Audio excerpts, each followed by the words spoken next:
America's Death Valley is aptly named, being the site of the highest ambient air temperature ever recorded on Earth. Over the centuries, this region has claimed the lives of countless travelers, who were poorly prepared for the extreme dangers such an unforgiving environment presents. Join us as we examine one such tragic case. Thanks to Surfshark for sponsoring this episode. For a limited time, Surfshark is offering our subscribers an amazing deal on their VPN service. Head over to surfshark.deals.com/bedtime stories and get 83% off a 2-year plan. What's more, you'll get 3 months extra, completely free of charge. That's 27 months worth of premium VPN service for just under $60 total. Or more precisely, just $2.21 per month. Surfshark comes loaded with security and privacy features, as well as being one of the fastest VPNs on the market. It's quick to install and easy to use, and it has a 24/7 live support function, so any queries or issues are answered or resolved within minutes. But what I love most is how it manages to circumvent geo-restrictions. I must be one of the few people who has never watched the Death Note series, and Mikey has been nagging me to give it a try. I watched the film many years ago, but never quite got around to watching the TV show. Unfortunately, when I came to watch it recently, I found that it wasn't even available on Netflix in my country. But if I go into Surfshark and switch over to an Argentinian server, problem solved. Head over to surfshark.deals.com/bedtime stories and get yourself one of the best VPNs on the market for an absolute steal. The sun had yet to fully rise when Dave Brenner had arrived at the airfield's main gate, but then his duties for the day dictated the earliest of starts. The park ranger had been tasked with carrying out a search for suspected drugs labs, which were rumored to have been set up within the confines of his jurisdiction. This morning, armed with all the most recent intelligence reports, he was determined to finally pin down their location. Once the search pattern was eventually agreed over a hastily drained cup of coffee, Brenner had waited for the pre-flight checks to be completed before the military helicopter finally lifted off into the dawn skies. Unfolding the map across one knee, he directed the pilot to head on a southern bearing in the direction of Willow Spring, where the steep slopes and thick vegetation could easily cover any illicit activities. After several fruitless passes over the location, Brenner requested that his pilot turn east, proceeding towards an area located some miles away, known as Anvil Canyon. As the chopper flew on, closely following the path of the waters which were gently meandering through the landscape beneath them, Brenner continued to scan the ground. Frustratingly, there was no obvious trace of criminality to be found, but his attention was suddenly drawn to bright sunlight, glinting off something metallic, which was situated a short distance away. Moments later, the nose of the helicopter swung around, and slowly made its way across to the source of the reflection. Through his binoculars, the park ranger was soon able to identify a green-colored passenger van, which was sitting in the canyon's wash, directly below the hovering aircraft. Despite feeling slightly dejected, Brenner asked the pilot to set him down nearby. Whilst the vehicle's presence was a clear breach of the legislation put in place to protect the park's natural beauty, it was hardly the sophisticated criminal setting up he had been hunting for. But as he drew closer to this mysterious vehicle, he found himself consumed by a growing sense of unease. The van, a Plymouth Voyager bearing California license plates, was buried in the sand up to its axles. 3 of its 4 tires were deflated, with signs that they had been driven in this state for some distance. There was nothing resembling a main road for miles around, from which it might have strayed, and only the most confident or desperate of drivers would have considered braving this unforgiving terrain in such an inadequate vehicle. On finding the car was empty, as well as locked and secured, Brenner hurriedly made a note of its license plate, and then jogged back to his waiting transport. Clambering back inside, he was hopeful that the remainder of the day would yield more exciting developments.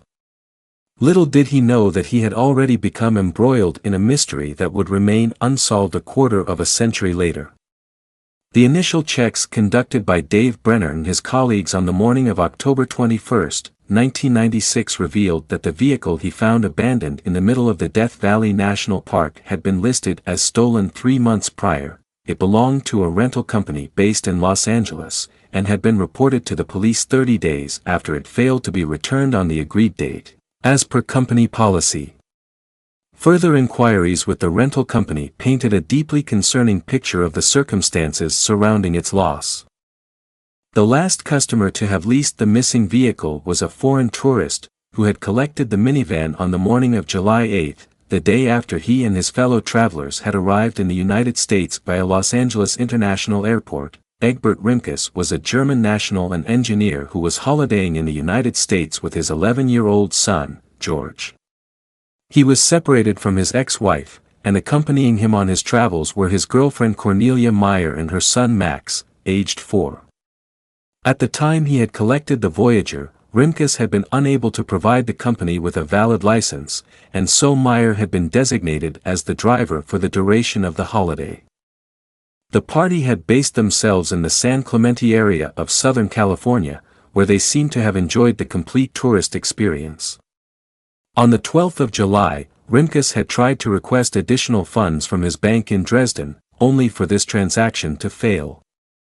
The following week, he had then sent a fax to his ex-partner, requesting the same, only for this attempt to also result in failure. During the early hours of the 22nd of July, the quartet had checked out of their hotel and traveled across the boundaries of the Death Valley National Park. 1 week later, on discovering that they had not returned to Frankfurt via the return flight which had previously been booked, Egbert's ex-wife contacted the German authorities. On the 14th of August, an Interpol alert was subsequently circulated, officially reporting the family as missing. Having now located the missing minivan, the American authorities quickly swung into action. Additional park rangers, aided by resources from the local sheriff's department, returned to the abandoned vehicle and began to search the surrounding area. Other than a few discarded food wrappers, there was little of note, with no obvious trails of footprints or signs of a disturbance. With nothing to show for this initial search, a more extensive effort was then carried out utilizing tracker dogs and helicopters, predominantly examining the area to the east of the minivan. It was felt that this direction was most likely the one that the missing tourists would have headed had they broken down.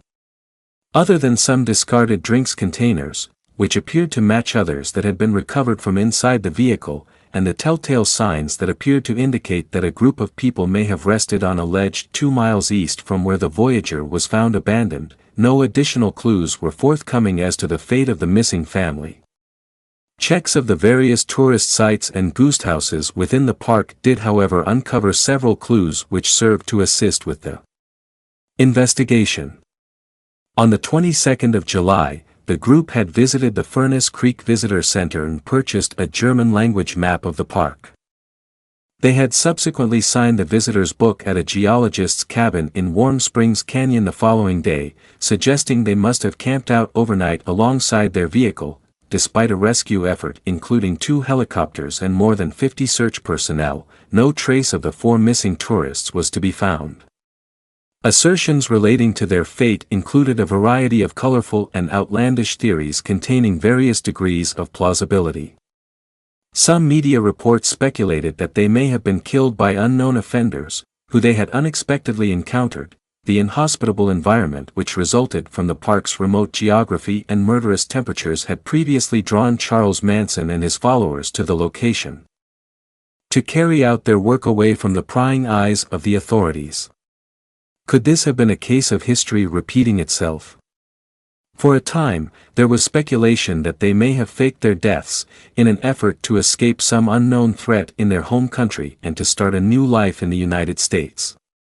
But by far the most bizarre theory pertaining to their disappearance was that Egbert was an undercover agent working on behalf of the German government, and had used his holiday as a front to spy on American weapons facilities, with both the infamous Area 51 facility and the China Lake Naval Air Weapons Station located within a 2-hour drive of the national park, and Egbert's background working on hybrid propulsion systems back in his home country. Rumors began to spread that he had been captured by the American authorities attempting to access a restricted area, potentially being eliminated in the process. But it would be 13 long years before any clue as to the fate of the missing Germans came to light, and rather than successfully solving the mystery, all that this new evidence created was heartbreak and further unanswered questions. As time wore on, the story of the missing Germans became the stuff of legend. But for some members of the Riverside Mountain Rescue Unit, the failure to solve the mystery remained something of an unwanted mark against their team's otherwise stellar reputation. The original rescue effort to find Egbert and his family was continually revisited and assessed, in the hope that something which might have been overlooked would suddenly become apparent. To two members of the team, Tom Mahud and Les Walker, the answer to solving the riddle potentially lay in the most unlikely of directions. Confident that all possible efforts to find the family to the east of the minivan had been exhausted, the pair began to suspect that where the rescuers should have instead been searching was to the south.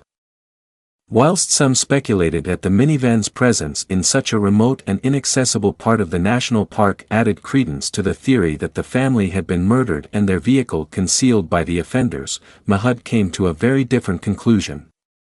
A hypothesis which took into account Anvil Canyon's topography in relation to the surrounding area. On the day the family disappeared, temperatures at ground level within Death Valley were approaching 51 degrees Celsius, but these temperatures reduced by roughly 3 degrees with every increase of 1,000 feet in elevation. Mahud theorized that having become lost within the confines of the park, Rimkus had realized that he and his companions were ill-equipped to survive the killer heat, and had driven the minivan to the highest area of ground he could find. Sadly, the rental vehicle was completely unsuited for traversing such an environment, but Mahud believed that Egbert had driven on, until the Voyager had sunk into the sandy ground after its tires had deflated. By now, isolated and far from any nearby roads, Egbert may have consulted his map to find that the China Lake military facility to the south was the nearest point of reference. But unlike smaller military installations back in Europe, which benefited from regular perimeter patrols and CCTV systems, the sprawling nature of the American naval base itself was seen as its main protection, meaning that huge sections of the fencing were not patrolled. Mahud believed that the family must have perished whilst attempting to locate or access the base, and this was the area in which their remains would be found. On the morning of November 12, 2009, after several days of combing their planned search area, Mahud and Walker encountered a debris field of personal effects. After locating abandoned identity papers and long-discarded food containers, the two men then came across what appeared to be a pile of assorted human bones lying at the base of a nearby cliff. Initially, when these remains had been recovered, it was believed that they were too bleached and weathered by their lengthy exposure to the elements to be able to provide any DNA evidence. But 4 months later, forensic scientists were able to positively confirm that what had been recovered accounted for the bodies of Egbert Rimkus and Cornelia Meyer, but of their two missing sons, there remained no trace. The fact that Tom Mahud and his colleague were able to successfully locate the final resting place of Rimkus, where so many attempts beforehand had met with failure, adds great credence to his belief about the cause of the couple's deaths. And yet, questions about this theory still remain, largely revolving around the continued absence of the children's remains. It is inconceivable that the couple could have become voluntarily separated from their children in such a harsh and dangerous environment. And had the two boys tragically passed away as a result of dehydration or an accident, it seems equally unbelievable that the adults would simply have moved on and left them where they died. On occasion, rumors of Egbert's supposed involvement in secretive engineering programs back in his homeland prompt some to revisit the assertion that he was using the other tourists as a cover to spy on American military research programs. In reality, closer inspection of his employment demonstrate that he was associated largely with the kind of hybrid technology that the automotive industry now takes for granted, and nothing more sinister. The suggestions that the couple were attempting to disappear for a new life also seem equally unfeasible. Both had arrangements in their personal and professional lives mapped out following their return from America, and nothing has ever been found hidden away in the depths of their everyday lives which might have prompted them to look for a way out of their existing situations. Death Valley remains one of the most enigmatic locations in North America, and is the site of several mysterious phenomena. Over the years, rocks have been found to slowly make their way across the valley floor of their own accord, leaving lengthy trails behind them in the sand, a mystery which was only recently solved. There are also reports of strange metallic noises which echo out across the plains, seemingly generated from inside the ever-shifting sand dunes. There have been numerous reports of UFOs moving through the night skies, seeming to stalk the boundaries of the nearby military facilities. The vast and bleak terrain has also been the site of a number of other unsolved disappearances, leading some commentators to draw parallels with the missing 411 theories of David Paulides. Could it be that the circumstances behind the disappearance of the Rimkus party are something other than simple misadventure? Whilst America's great open spaces such as the Death Valley National Park are areas of great beauty, their sheer scale also means they are places of great danger, and far too often those who visit them in order to find peace and a touch of solitude instead find themselves never again returning to their friends and loved ones. Whatever the true reasons behind the deaths of Egbert Rimkus and Cornelia Meyer, it is hard to see past the sheer tragedy of their situation. The fate of their children remains unanswered, with hope of further evidence coming to light evaporating with each passing year.